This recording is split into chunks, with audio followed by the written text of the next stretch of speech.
Thanks for watching Balls Deep, the Lotto Ticket. I'm Ryan. This is my blind dog, Chesterfield.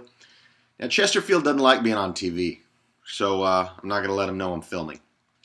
Today, I'd like to go over a couple things. For a couple months now, even when the Dodgers were 6 games up, Balls Deep had the nuts, had the crystals, had the marbles, had the plums to say the Giants are still going to win that division. And here they are now. They're just going to start pulling away. I mean, the Dodgers might climb back, but the Dodgers graph is like this. They might jump a little bit, but since June 1st, they've been pathetic. And Dodgers fans can say it's because they didn't have Matt Kemp. And to a degree it is. But the Dodgers have such gigantic zeros. At third base, Uribe's awful. At first base, James Loney's awful. Second base, Mark Ellis. I mean, he's an okay player. He misses half the game. Shortstop, D. Gordon's great at stealing bases, but you can't steal first. Left field, Bobby Abreu is a shell of what he was. He still gets on base, but he has no speed. He has no power. So basically, they have 2 players, Matt Kemp and Ethier. Their bullpen's solid. Their starting pitching is okay. But, I mean, there's nothing there. You know, they're an 83-win team. They had a great first 2 months with a cake schedule, and here they are, and the Giants should roll them. If the Giants had anyone but Tim Lincecum starting, I mean, anyone, they'd be up by 6-7 games. And the Arizona Diamondbacks are the most pathetic team I think I've ever seen. I don't know how that team won 95 games last year. They're fucking pathetic. Chesterfield loses his appetite every time the Diamondbacks are on TV. I remember back in 1997, the summer after 97, I was living in Dallas. I worked for a ABC affiliate, WFAA TV. And I went to the locker room, and this was during the juicer area, and Juan Gonzalez and Pudge were there, and they were juiced out. And then there was this gigantic, fat first baseman, the biggest dickhead in the world, and his name, Giants fans remember, is Will Clark.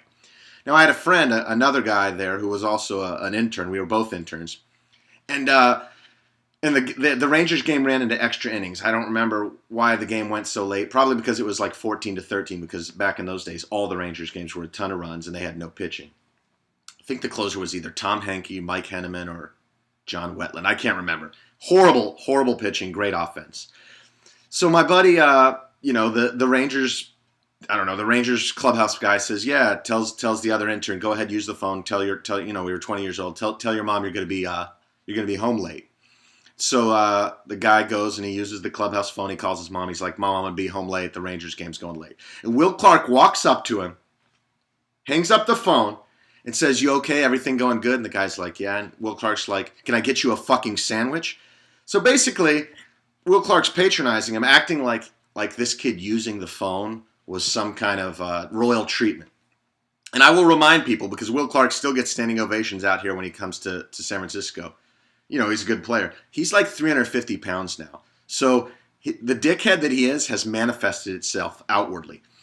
Please give your thoughts to my Twitters at Stern Ryan or my YouTube channel. Please go ahead, subscribe, Ryan's Rants 1. We wanted to cover the NL West today, which we believe is basically a done division. I know it's close, but it's done. The Giants are going to roll unless everybody gets hurt. Losing Brian Wilson didn't matter at all. Didn't matter at all. They have such a great pen. We're going to go through the other divisions this week. Balls Deep Lotto Ticket. Thanks for watching. I want to give a shout out to Dave in Ohio. Peace out.